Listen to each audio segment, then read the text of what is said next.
সুপ্রিয় দর্শক, আসসালামু আলাইকুম। সবাইকে প্রীতি ও শুভেচ্ছা জানিয়ে শুরু করছি আমাদের আজকের প্রতিবেদন। তো দর্শক, আজ আমরা আছি রাজধানীর সানারপাড় এলাকায়। এখানে এসে একজন দুঃখী বোনের দেখা পেয়েছি। শুনবো তার জীবনের গল্প এবং চেষ্টা করব আপনাদেরকে তার জীবনের গল্পগুলো শোনানোর জন্য। তার জীবনে কি ঘটেছিল সেরকমটি আমরা যতটুকু জানতে পেরেছি, তো আমরা চেষ্টা করব আপনাদেরকে জানানোর জন্য। তো ধৈর্য ধরে আমাদের এই ভিডিওগুলো আপনারা দেখবেন পুরোটা না টেনে। তো দর্শক, চলুন আমরা কথা বলি এই বোনটির সঙ্গে। তো আসসালামু আলাইকুম। ওয়ালাইকুম আসসালাম। কি নাম আপনার? জি, আমার নাম নাসিমা আক্তার। নাসিমা আক্তার। জি। তো বোন, আপনি আপনার লাইফ স্টোরিটা আমাদেরকে আজকে বলবেন এবং আমাদের দর্শকের উদ্দেশ্যে বলবেন। আমাদের এই প্রতিবেদনগুলো যে দর্শক শ্রোতারা দেখে, তারা আপনার এই গল্পটা শুনবে। শোনার পরে যদি ভালো লাগে তাদের কাছে, তাহলে হয়তো আপনাকে কিছু সাহায্য এবং সহযোগিতা করবে। তো আপনার জীবনের কষ্টের কথাগুলো যদি আমাদেরকে একটু বলতেন বা আমাদের দর্শকের উদ্দেশ্যে শেয়ার করতেন। জি, আমি কষ্টের কথা বলার জন্যই আসছি। জি, বলেন। আমার জীবনের কষ্ট হলো যে আমি ছেলেবেলা থেকে কষ্ট, বাবা মা অনেক কষ্ট করে বড় করছে। তো আমার বাবা নাই, আমার বাবা মারা গেছেন। তারপর আমার ছোটোবেলার থেকেই কাহিনী, আমার বাবা মা চেষ্টা করছে যে আমাকে নিজের পছন্দ মতো বিয়ে দিবে, কিন্তু দিতে পারে নাই। আমি আমার পছন্দ মতো বিয়ে করছি। করার পর আপনার বিয়ের গল্পটা একটু পরে বলি। আপনার বাবা মার গল্পটা আমাদেরকে একটু বলেন না। আপনার বাবা সংসারে কিভাবে কষ্ট করেছেন? আর যে বাবার সংসারে আমার মা অনেক কষ্ট করছে, গার্মেন্টসে চাকরি করছে, অনেক কষ্টই করছে, কাপড় বিক্রি করছে। কিন্তু আমার বাবা আমার মাকে ফেলে আরেকটা বিয়ে করে, তারপরে ওই জায়গায় সংসার করে। আমার মা অনেক কষ্টে আমাদেরকে লালন পালন করে। তারপর থেকেই আমাদের জীবনটা অনেক কষ্টের। তারপরে থেকেই আমরা আচ্ছা, তারপরে কি ঘটেছিল? তারপরে আমার মা আমাদেরকে অনেক কষ্ট করেই মানুষ করে, কাজকর্ম করে। তারপর আমি আমার পছন্দ মতো এক ছেলেকে পছন্দ করে আমি বিয়ে করি। বিয়ের গল্পটা তো আমরা পরে আসি।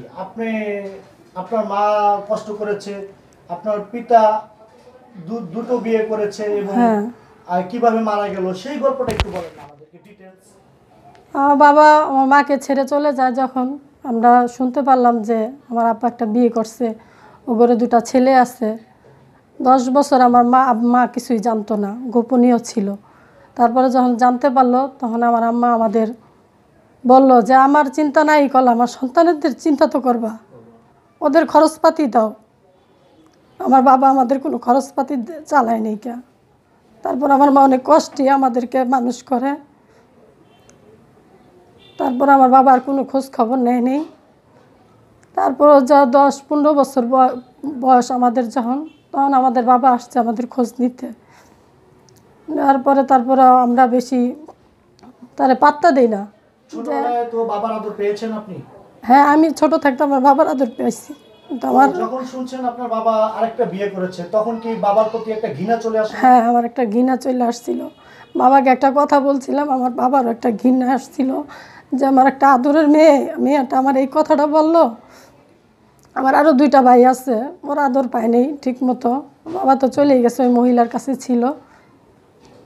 তারপর বাবা মৃত্যুর আগে আমার বাসায় আসছিল একদিন দেখা করতে, সবার সাথেই দেখা করছে, ফ্যামিলির দেখা টাকা কইরা চলে গেছে। এই 2 মাস পরে শুনলাম যে আব্বা ট্রাকে অ্যাক্সিডেন্ট করছে। তারপর আমরা দেখতে গেছি, দেখার পর ওই মহিলা আমাদেরকে দেখতে দেয় না। তারপরে হ্যাঁ, সৎমা দেখতে দেয়নি কা। পরে দিয়া এলাকার মানুষজন বলছে যে ওনার নাকি আমরা শুনছি ওয়াইফ আছে, তার ছেলে মেয়ে আছে, তাহলে তাদের জন্য লাশটা রেখে দিই, তার এক নজর দেখুক। কিন্তু এলাকার মানুষ সবাই বলছে কিন্তু মহিলা রাখবে না লাশ, মহিলা না মাটি দিয়া ফেলান, দেখান দরকার নেই। পরে সৌদি আরবের থেকে একটা লোক আসে পরে আমার আব্বু থাকতো কল্যাণপুর বস্তিতে। পরে সৌদি আরবের তো একটা লোক আসে, ওনার দ্বারায় আমার আব্বার সব দাফন হয় সম্পূর্ণ। পরে ওনারও বলছে যে বাচ্চাগুলি দেখুক, শেষ দেখা বাবারে, এতদিন তো দেখেই নেই। পরে মহিলা দেখতে দেয়নি আমাদেরকে, আমরা যাওয়ার 10 মিনিট আগেই মাটি দিয়ে ফেলছে।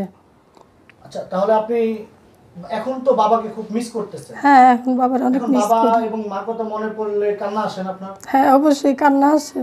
বাবার ছোটবেলায় আপনি বাবার আঙুল পেয়েছেন হ্যাঁ, হাঁটার জন্য। হ্যাঁ, তো এখন বাবার কথা মনে পড়লে কিরকম লাগে আপনার কাছে? অনেক খারাপ লাগে। জাস্ট বাবা যদি থাকতো তাহলে এই সময় অবশ্যই পাশে থাকতো। তো আচ্ছা, তো আপু আপনার ছোটবেলার কথা আমরা শুনলাম, তো এখন আপনার কি পজিশন, কি পরিস্থিতি?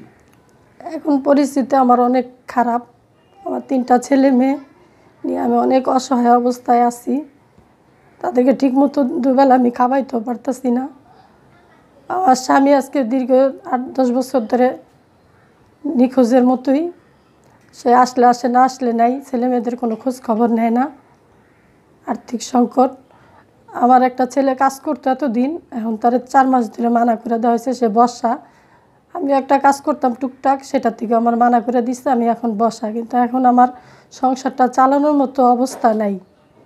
আচ্ছা, আপনার স্বামী যে আজকে 8-10 বছর নিখোঁজ, কেন? সেটা বলতে পারি না। কি কোনো পারিবারিকভাবে, পারিবারিক কোনো হ্যাঁ হ্যাঁ, ঝগড়াঝাটি বা ঝড়ঝাটি হয়েছিল। সে বাজার সদাই ঠিক মতো দেয় না, ছেলে মেয়েদের ঠিক মতো দেখশন করে না, তাই সে চলে আসছে। তো তো এখন আপনি তাহলে আপনার সংসারটা কিভাবে চলে? ওই যে আমার ছেলেটা কাজ করতো, কি কাজ করতো সে? সে ড্রাইভিং। Driving হ্যাঁ, করতো? ড্রাইভিং। সে কি বিয়ে করেছে? হ্যাঁ, বিয়ে করছে। আমার ছেলেটার একটা বাচ্চা আছে, আচ্ছা আচ্ছা। ছোট বাচ্চা। আপনি কি আপনার ছেলের সঙ্গে আছেন? হ্যাঁ, আমি আমার ছেলের সাথে আছি। আচ্ছা, তাহলে আপনার ছেলের সঙ্গে আপনি তো এখন একসঙ্গে আছেন, খাচ্ছেন। জি। তো আপনার ছেলের বউ কি আপনাকে সারা জীবন এভাবে খাওয়াবে বা দেখবে? না, সেটা তো আর দেখবে না। তাদের উপরে এখন আমি একটা বোঝা। ছেলে যা ইনকাম করে তা ছেলের বউ নিয়ে ঘর ভাড়া দিয়ে তারা চলতে পারে না। আমি তাদের উপরে একটা বোঝা হয়ে রয়েছি। তো মা তো আর ফালাই দিতে পারে না সন্তানে। এখন কী করব আমি?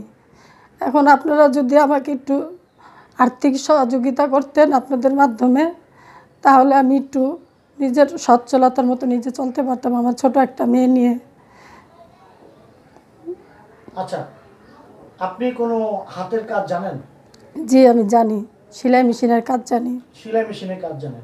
আচ্ছা, আমাদের এই প্রতিবেদনটা প্রচার করার পরে যদি কোনো ভাই আপনাকে একটা সেলাই মেশিন দেয়, তাহলে সেটা দিয়ে কি আপনি আপনার সংসারটা চালাতে পারবেন? হ্যাঁ, যদি কেউ আমাকে এরকম দয়া করে দেয় তাহলে আমি সেলাই মেশিন দিয়ে আমার মেয়েটা নিয়ে আমি সুন্দর মতো চলতে পারবো।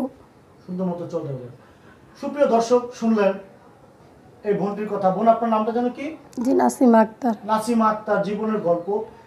সে এতটা অসহায়, ছোটবেলা থেকে কষ্ট করে এসেছে, এখন স্বামীর ঘরেও কষ্ট। তো বিগত 10 বছর আগেই ওনার স্বামী ওনাকে ছেড়ে চলে গেছে পারিবারিক সমস্যার কারণে। তো এখন 10 বছর ধরে উনি একাই জীবনযাপন করছে এবং শেষ বয়সে এখন এসে ছেলে এবং ছেলের বউর সাথে উনি আছে। তো এভাবে কতদিন থাকতে পারবে আমাদের জানা নেই। প্রশ্ন রয়ে গেল আপনাদের কাছে।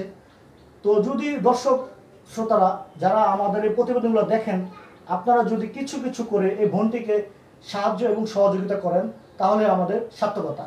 আচ্ছা বোন, আপনার সাথে যদি আমাদের কোনো দর্শক যোগাযোগ করতে চায় তাহলে কিভাবে? জি, আমার মোবাইল নাম্বার আছে, মোবাইল আছে। মোবাইল নাম্বার আছে? হ্যাঁ। তো আপনার ফোন নাম্বারটাকে আমরা ইন্টারনেটে দিব? হ্যাঁ, দেওয়া যাবে।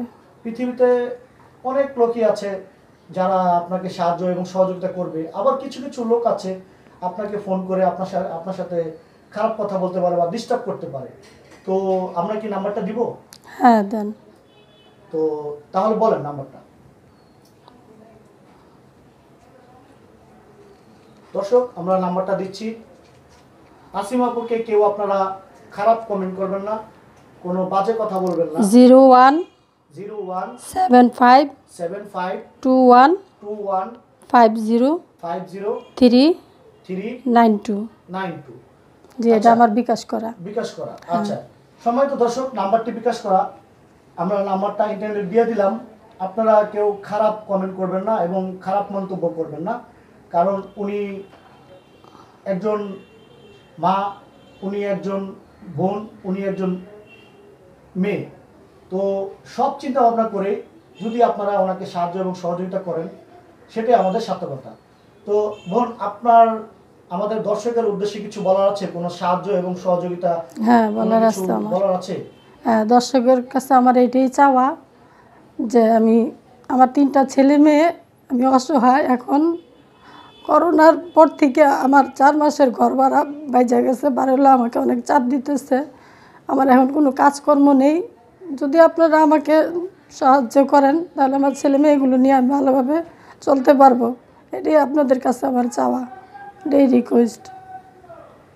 দর্শক শুনলেন এই বোনের কথা। আমরা এই বোনকে নিয়ে আরেকটি প্রতিবেদন করব। সেই প্রতিবেদনে শুনবো বাকি জীবনের গল্পগুলা, কষ্টের কথাগুলা। আজ এই পর্যন্তই। ভালো থাকবেন, সুস্থ থাকবেন। ধন্যবাদ।